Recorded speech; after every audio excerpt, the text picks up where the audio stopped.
Happy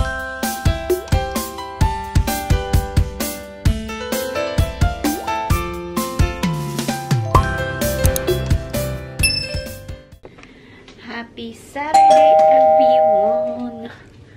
2:30 ng hapon, guys. Kakauwi lang namin. Kami ay nag-community garage sale. So, dito sa Canada, every first Saturday of May, merong start ng community garage sale dito sa amin. So, laging pag nag-start yung garage sale, talaga nagpupunta kami doon. So, ngayon, dahil ako ay nakabili ng mga ilang items from the garage sale, pakita ko sa inyo kung ano yung nabili ko. Ito, to start with is foam para sa upuan. Ayan, buti na lang nakita ko to kasi naghanap talaga ako ng ganyan. Kapag bumili ka ng brand new kasi, isang piraso is nasa $5. Pag sa Dollarama ka bumili. Pero pag sa ibang store ka bumili, more than $5 mo mabibili yung ganyan. So, ngayon, nakita ko yan. And okay pa siya. Wala pa siyang sira. Walang punit. Ganon. So, kinuha ko na. So, $2, 4 na piraso. Tapos, meron binigay sa akin na parang extrang 2. Pero yung isa kasi is tas-tas na. So, tinapon ko na yon. Ito na lang yung ikikip ko. And dito ko siya ilalagay sa mga upuan dito sa baba. Tapos, ito yung iba pang nabili ko from the garage sale. Pakita ko sa inyo. So, ito ay basket. Papalitan ko na yung lagayan ko ng sibuyas. Kasi yung lagayan ko ng sibuyas, nagsisiksikan na. Hindi kasha. So, ito yung paglalagyan ko na ng bagong sibuyas ko. This one is 25 cents. And then, yung iba dito guys, free lang. Ito guys, o tingnan nyo. Kabili ako ng pabango from Avon. Ayan, $1 lang. Tapos, siya, nakabox pa and hindi pa siya gamit. Ito, I think, may bawas konti. Pero konting-konti lang. Tingnan nyo naman, almost full. Sweet Honesty. Mabango din to guys, Ay, tingnan nyo, $1 lang. From Avon. Tapos, ito, $1. Pag sa store, nasa more than $5. Ayan, silicone. Tapos, ito, free lang to lagayan ng saging. Aanin ko na lang to.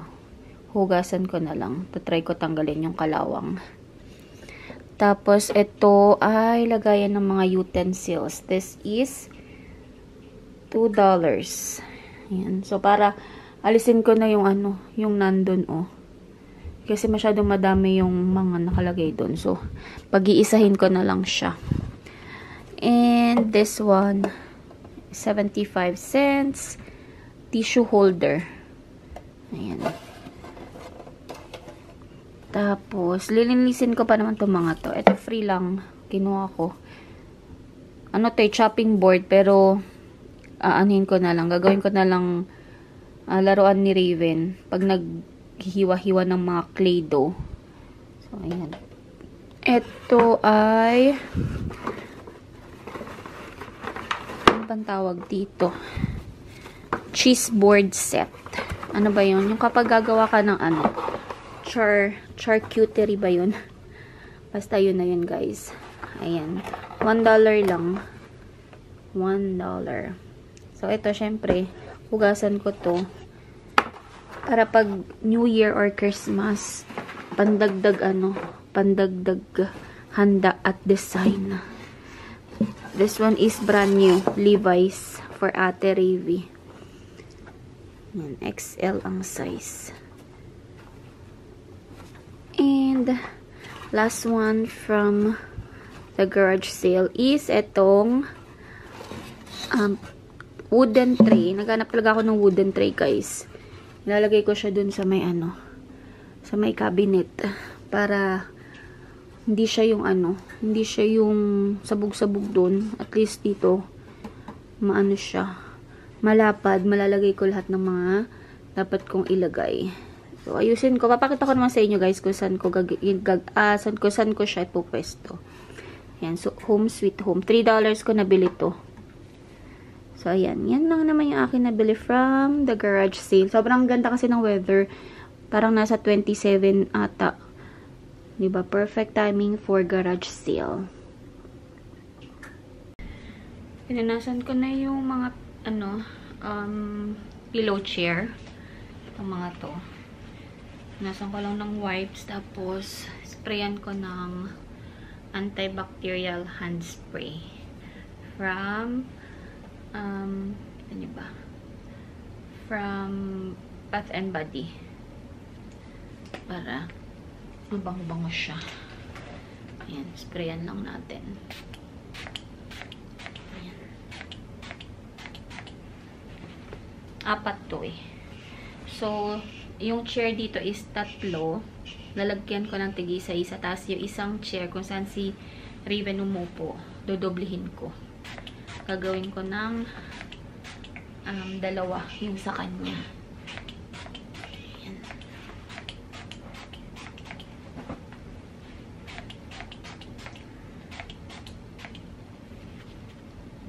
Spray lang. Kasi kakabit ko dito sa chair.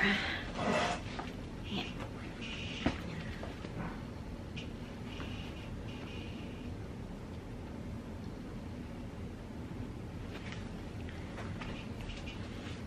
Sugasan ko tong mga yung iba para mailagay ko na siya. Saka sobrang gulo ng bahay. Sobrang gulo ng bahay. Iniwan kong magulo talaga. Hindi ako nakapag-ayos kanina kasi maga kami umalis. Mga 8 o'clock, nag-garage sale na kami. So, ayan na. Ito, ang ganito lang gagawin ko.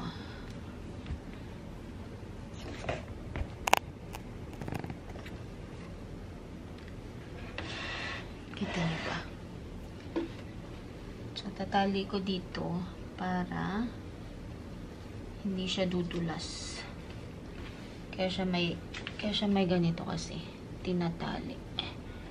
Siguro lagay ko dito sa ilalim. Tingnan ko. Wait.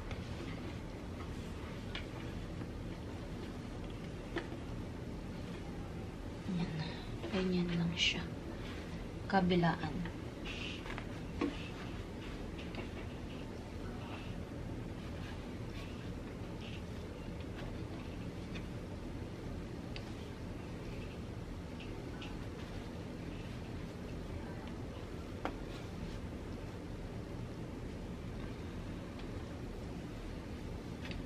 Tagal ko nang gusto bumili nito, kaya lang medyo mahal na. So, ayan. Ganyan lang siya. Doble natin yung tali para hindi matanggal. Tsaka, para pag naka-short, hindi malamig yung yung sa hita. Yan lang. Hanggang dyan lang siya, pero okay lang. Or pwede ko naman ilagay dito. Ito na yun, para hindi gagalaw-galaw. So, ayan. Tapos, lalagyan ko lang yung 2 upuan pa dito. So, ito na guys. Malinis na yung floor dyan. Naligpit ko na yung mga dapat kong iligpit. Nailagay ko na sila sa mga dapat nilang paglagyan. So, ito, nahugasan ko na rin to. Nilagayan ko ng mga cooking utensils. Lahat yan nahugasan ko ng mga nandito. So, ilalagay ko na tong mga tong mga sandok ko para hindi na siya makalat dito. Tuyo naman na yung hinugasan ko. So, ayan. Ganyan lang siya. Hopefully magkasya. Kasi medyo madami-dami ito eh. Sana magkasya siya. Alisin na natin ito. Ititira ko na lang yung yung kutsilyo. Hindi ko pa mapalitan yung kutsilyo. Gusto ko sana yung kutsilyo yung may suksukan na. Kaya lang, pwede pa kasi itong mga kutsilyo ko. So, sayang naman kung bibili kagad ako. Sirain ko muna silang lahat. Ayan. Mukha namang kasya. Ayan. Para isa na lang yung nakalagay dito kasi alam mo yun, pampasikip din pag sobrang dami. Ayan, di ba? Perfect. At least, wala na masyadong ano dito. So, ayusin ko muna ito. Punasan ko muna yung paglalagyan ko. Lilinisin ko muna. So, ayan na siya guys. Nagkasya siya. Perfect. May space pa nga, oh. O, diba? Pero, syempre, hindi na ako magdadagdag pa. Kasi sobrang dami na niyan. Ayan. Diba? Ayan. Dito ko lang nilalagay yung mga kutsilyo ko tsaka yung mga scissors. Pero pag nasira yung mga yan, bibili na ako ng set ng knife na yung disuksok na lang para talaga meron siyang lagayan. Time check guys, it's 8:59 ng gabi. 8:59, madilim na. Madilim na ba? Oh, madilim na. Oh.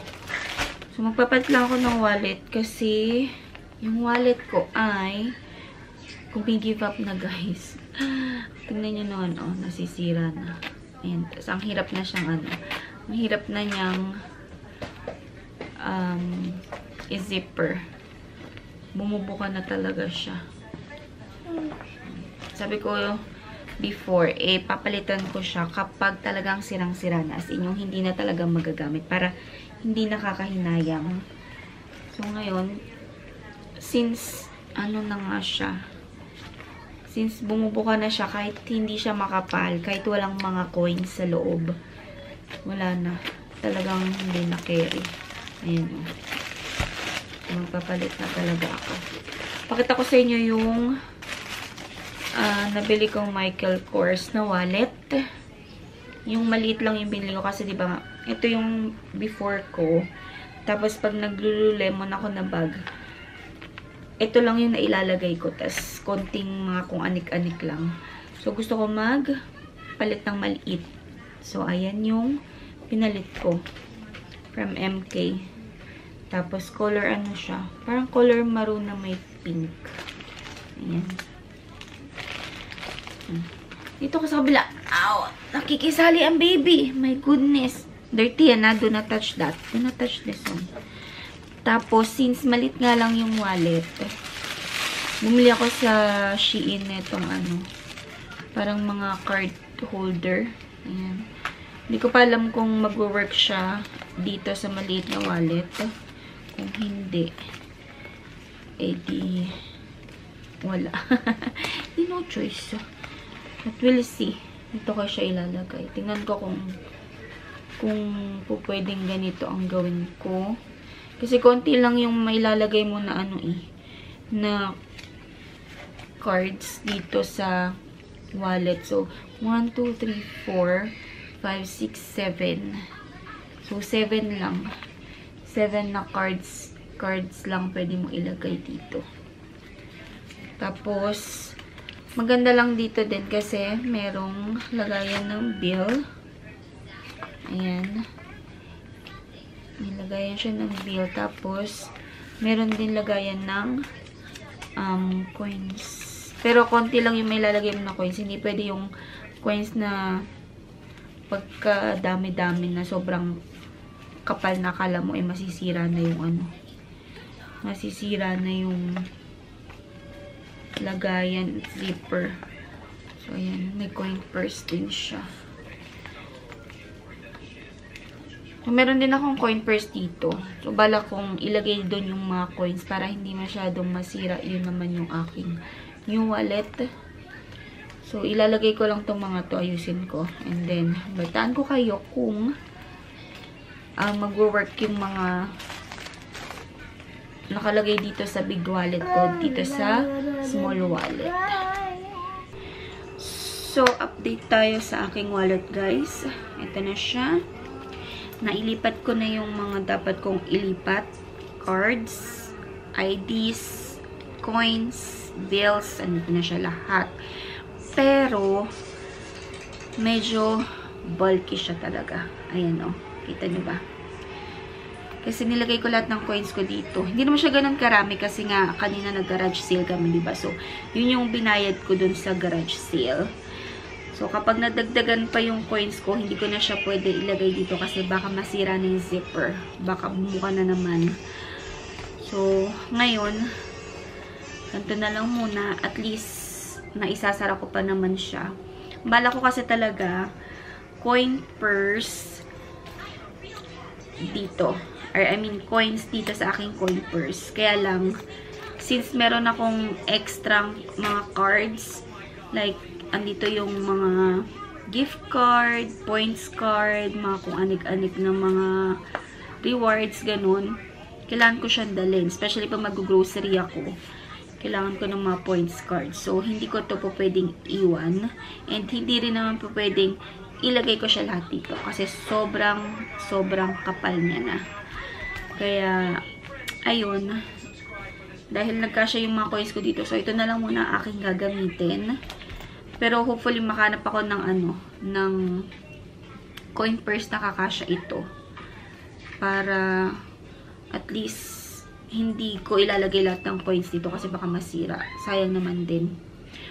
Pero, na-realize ko din, guys, na hindi pala ako talaga pwede din sa short wallet kasi nga ang dami kong mga nilalagay sa wallet ko. So, just in case masira itong bagong wallet, pag bumili ako, mag-switch ulit ako to long wallet para mailagay ko lahat para isahan na lang din. Kasi nga, hirap naman din ang daming bit-bit, diba? Tapos, baka mamaya maiwanan ko pa kung saan. Mas mahirap yung ganun. But anyway, update ko kayo kung ano ang mangyayari sa aking bagong wallet. Ayan, ang taba niya, oh. Pero cute naman siya, guys. Kasyang-kasya siya dun sa aking Lululemon na belt bag. Siya ang cute ng design niya. So, ayun. Basta update ko kayo kung masisira kagad or hindi. So, ito na rin yung binili ko pala, guys, na na wooden tray. So, yan. Dito ko siya talaga ilalagay para kapag magpupunas ako dito sa cabinet, tatanggalin ko na lang ito lahat. At least, hindi na yung isa-isa ko inaalis para mapunasan ko yung cabinet. Ngayon, isang buhatan na lang. Para maano din. Maayos ang itsura dito. So, as usual, anong oras na? 12 na ng madaling araw. Are you done playing, Raven? Not yet. Naglalaro pa ang bata. Naglinis na ako dito kanina eh. Kinlinap ko na tong mga to eh. Nagkakalat na naman siya. Aray ko, sakit ng ano ko. Meron pa akong tutupiin dito. Pero, bukas na lang. Bukas na lang at tinatamad na ako, guys. Pagod na pagod ako ngayong araw na to. Ang sakit pa nung legs ko gawa ng nag-garage sale nga kami. Sobrang buong araw kami naglakad and ninigas yung mga binti ko. Kasi guys, pag nag-community garage ka, dikit-dikit yung mga nagpapag-garage sale. Tapos, minsan tawid ka lang sa kabilang kanto, mga ganun ba. So, mas advisable na lakadin mo na lang kaysa magsasakyan. Kasi, sa sobrang daming tao din kanina, hindi rin ganun kabilis or kadali park. Puno yung mga parking sa mga gilid-gilid. Yes, baby? Mag-diaper ka na at we're going to Corto na. So, yun na nga. Papahinga ko na tong aking paa at sobrang sakit pag sobrang nakatayo ng matagal. Ay, napainom ko na rin si Ate Rivi kasi si Ate Rivi nagkaroon ng ear infection. So, pinapainom ko siya ng antibiotic plus yung ear drops. Kasi nga, yung kanang tenga niya namumula, sabi nung doktor namin. Pina-check up ko kasi nung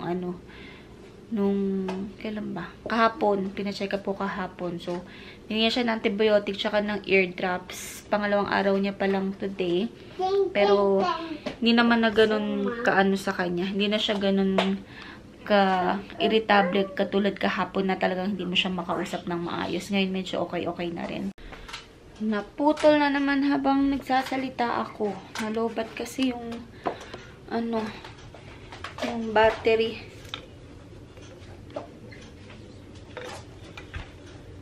So, anyway guys, i-close ko na yung vlog. Si Raven ay yan na, inom pa ng ng chocolate milk. So, yun yung ating video for today. Thank you so much for watching, guys. Please don't forget to like, share, and subscribe to my channel. And I will see you all on my next one. Bye!